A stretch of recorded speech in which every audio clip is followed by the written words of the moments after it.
শুভেন্দু অধিকারী রাজ্যের বিরোধী দলনেতা এই নোটিশটি টুইট এক্স হ্যান্ডেলে পোস্ট করেছেন, সোশ্যাল মিডিয়ায় পোস্ট করেছেন। এই নোটিশটি হচ্ছে খাদ্য দফতরের গ্রুপ ডি কর্মীর সাময়িক টেম্পোরারি নিয়োগের জন্য নোটিশ। এই নোটিশটিতে বিশেষ কি আছে না, নিয়োগ যখন করে রাজ্য সরকার, পার্মানেন্ট হোক বা টেম্পোরারি, তাহলে কি হয়, পদ্ধতি ফলো করতে হয়, একটা পদ্ধতি আছে, আইন আছে।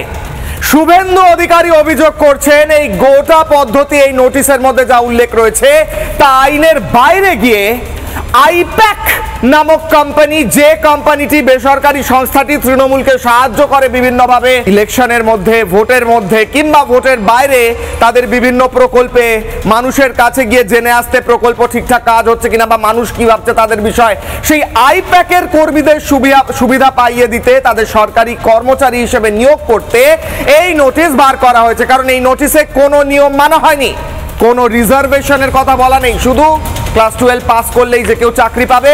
শুভেন্দু অধিকারীর অভিযোগ আইপ্যাককে সুবিধা পাইয়ে দিতে এই কাজ করছেন মমতা বন্দ্যোপাধ্যায়। এর আগে অভিযোগ উঠেছিল ভোটার কার্ড, ভোটার লিস্টের সমস্ত কপি আইপ্যাকের কাছে চলে যাচ্ছে, অর্থাৎ রাজ্যের ভোট হোক কিংবা সরকারি কর্মচারী নিয়োগ, আইপ্যাক কি তবে পশ্চিমবঙ্গের আমরেলা কর্পোরেশন হয়ে যাচ্ছে, সমস্তটা নিয়ন্ত্রণ করবে, তারপর আমাকে আপনাকে গিনিপিগ বানাবে।